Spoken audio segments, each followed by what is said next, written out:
Aww.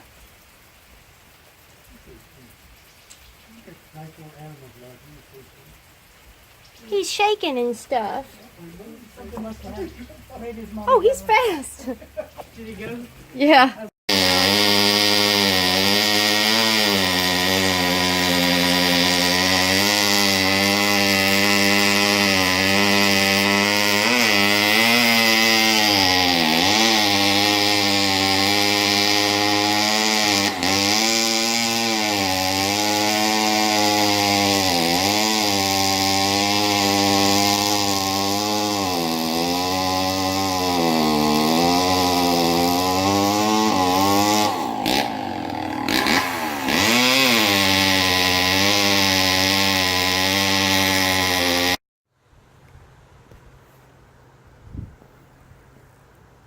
So this is just an example of the wood that we've taken out of our yard so far, this huge pile of wood.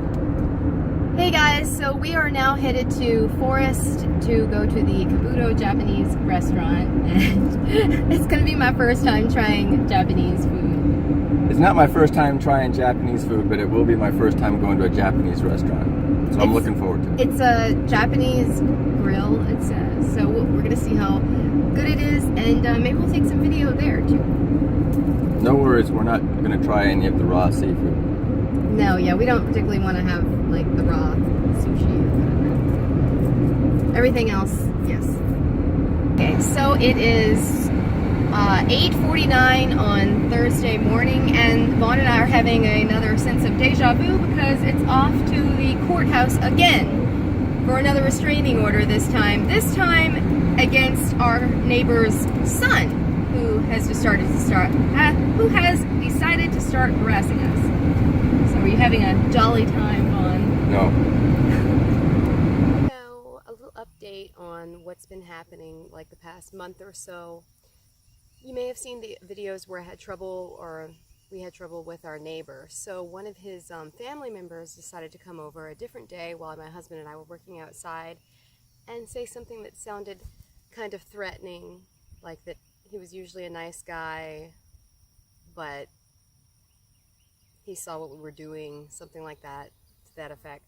It sounded cryptic and creepy, so we ended up calling the police, which was a fiasco, but finally we got our day in court and all of that, and we didn't get a restraining order against him, but we have like a no contact between all of us, which is a little annoying because that does imply like that we've done something wrong almost, and we haven't.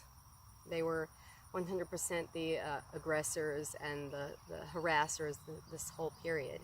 But anyway, since the problem started with his relative last July of 17, it's been extremely stressful, of course, living beside somebody like that where you don't know what they're going to do, whether they're going to try to harm you or something like that, or anytime they're going to pop up and all of this. So then after we had trouble with his relative, it's just been extremely stressful, as you can imagine, if you've ever had trouble with a neighbor.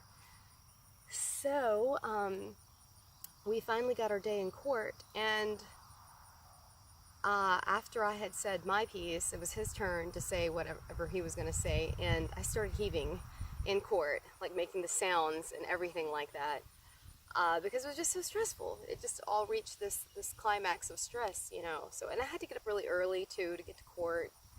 Well, earlier than I'm used to anyway. I didn't get to eat, and so I ended up heaving, and then finally the judge was like, is she going to be sick? And so he told my husband, well, take her outside, just she's not sick in court. And I was looking around at like the deputies and everybody. I was like, ugh. And I was thinking to myself, is somebody going to bring me a trash can, a bucket or something? So I was kind of looking around, but no, nobody helped me. So I ended up,